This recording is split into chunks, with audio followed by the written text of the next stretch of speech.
लोकतंत्र में आपको अधिकार मिला है, जो लोकतंत्र में आपको स्वतंत्रता प्राप्त हुई है, इस लोकतंत्र को समझना होगा और लोकतंत्र में जो हमारी ताकत है, इस ताकत का एहसास विश्व को करना होगा। आज देश कहाँ जा रहा है, देश किस दिशा में जा रहा है, आप लोग यदि मूल्यांकन करेंगे तो पाएंगे कि आज भी देश में तंगहाली, गरीबी, भूखमरी का जीवन लोग बिता रहे हैं। आप किसी भी गांव का, जितने लोग आए हैं, आप किसी भी गांव का मूल्यांकन कर लीजिए। आज आप सभी लोगों के गांव में इतनी गरीबी है कि यदि आपका बेटा बेटी पढ़ना चाहे तो पैसे के अभाव में नहीं पढ़ पाता। दुनिया के सारे लोग कहते हैं, दुनिया की सारी सरकारें कहती हैं, दुनिया के सारे विद्वान विचारक कहते हैं कि जब तक आप पढ़ोगे नहीं तब तक आगे बढ़ोगे नहीं।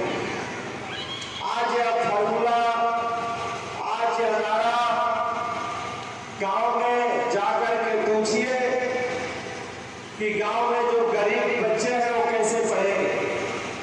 आप जितने लोग उपस्थित हैं, सारे लोग अपने गांव का मूल्यांकन करिए। मैं कह रहा हूं कि यदि गांव में 100 घर है तो 90 घर इतना गरीब है, कमजोर है कि यदि उस घर के बेटा बेटी पढ़ना चाहे, डॉक्टर, मास्टर, इंजीनियर बनना चाहे, बीटेक, बीएड, बीटीसी करना चाहे, तो आपके घरों में आपके पास पढ़ाने के लिए अपने बच्चों के पैसे नहीं।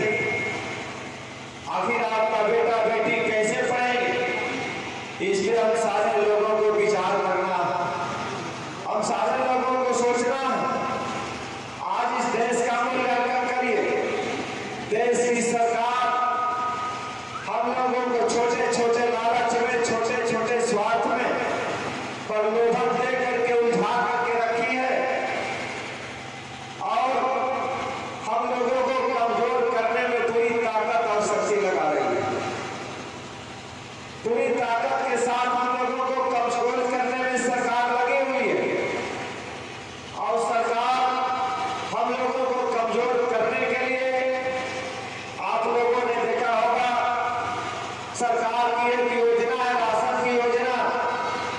सरकार जो राशन दे रही है, वह राशन हम सारे लोगों को कमजोर करने के लिए दिया जा रहा है। हम लोगों को ताकत कहां से मिलेगी?